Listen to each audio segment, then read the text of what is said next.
Hey guys, how are we? Yeah, sorry about not putting more videos out, but my computer has decided to die, so my iMac is dead. So been struggling. So this is probably going to be a rough video, just directly uploaded to YouTube without any editing. So forgive me for any bad edits or anything like that. It's going to be pretty raw. But yeah, so things are starting to heat up, obviously with Russia. And yeah, so it's certainly not easy times. And I have heard a lot of stories, particularly through BBC, etc. They're sort of saying that Putin is in trouble. Things haven't gone the way that he's wanted them to go. I've heard the same sort of narrative through the Australian Broadcasting Corporation, ABC, and I have to disagree with that completely. And I think there's other people who disagree with that as well. I did see an interview with an Indian general the other day, and he basically said things are going really well for Vladimir Putin and Russia in their incursion into Ukraine. Typically what they'll do is try and take out surface-to-air assets immediately, radars, airports, planes, etc., runways, and then what they'll try and do is surround different areas or cities of the within the country, and try and allow passage for civilians to leave. And apparently what's happened though is now that they have surrounded a lot of those cities, the Ukrainian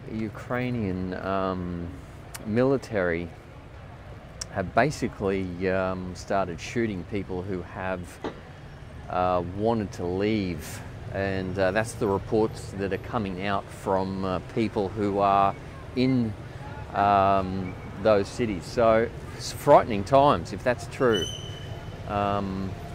Certainly can't confirm that at the moment, but yeah. So interesting times. It's not going to be straightforward. Quite frankly, this is a good time to relocate if you're in Europe, because I'm fairly convinced that this is going to be all-out war. As I said to people the other day, Vladimir Putin is not Saddam Hussein or Colonel Gaddafi. Vladimir Putin won't sort of crawl into a foxhole and allow people to sodomize him to death with a sword like they did with Saddam Hussein. Putin has threatened to use nuclear power, and he has a brand new arsenal of nuclear weapons. Unlike the US, which is still using the Minuteman. There's a few other things that I've heard that I can't confirm, and I sort of won't mention on here, but it's not looking good for the West, put it that way. So this has been a long, sort of drawn out strategic game for Russia and the East. And as I said to people in the past on previous videos, most of the time you will see conflicts arise where East meets West, either in Western Eastern Europe or in Eastern Asia.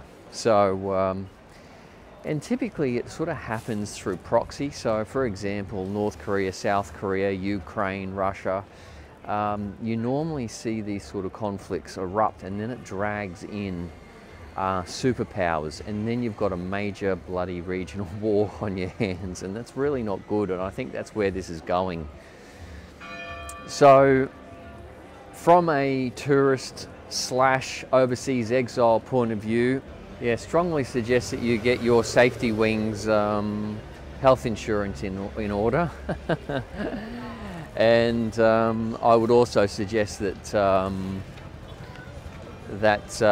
if you haven't already thought about leaving Europe, you do that sooner rather than later, purely because I think this whole region is going to be erupt into a conflict.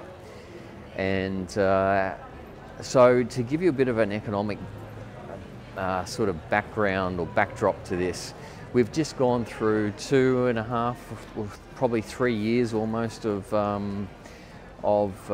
pandemic, where we've had lockdowns, and the travel industry, the airline industry, has not been able to be profitable because of lockdowns and travel restrictions. Problem is a lot of these carriers lease their aircraft, and these aircraft, if they're not earning, they're going backwards. And they are already in a precarious financial situation. As much as some of them say that they're okay, I very much doubt that. So if we're stuck in a situation where we have an economic collapse due to this conflict with Russia, you may find it very difficult to get out of Europe or wherever it is that you are, because you may not be able to get your flights. So start thinking about this now rather than wait for you know, a month's time or 2 months' time or 6 months' time, because now is the time to think through that sort of thing. The other thing that I would strongly suggest is make sure you've got alternative solutions for your bank accounts, like Wise. I strongly suggest Wise or N26. I'll put links in the description below. And you can click on that and go and set it up in 10 minutes. Wise is actually very, very easy to set up. And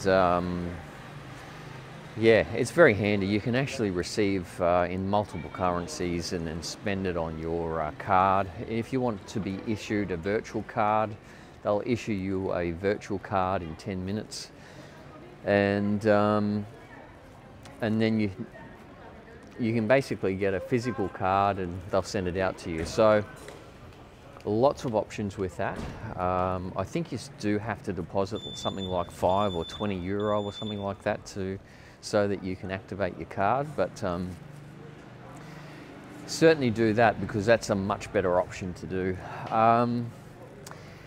So yeah, so not only do we have a war situation, but we've also got an economic situation to contend with here, and moving your money around in those sort of circumstances is extremely important.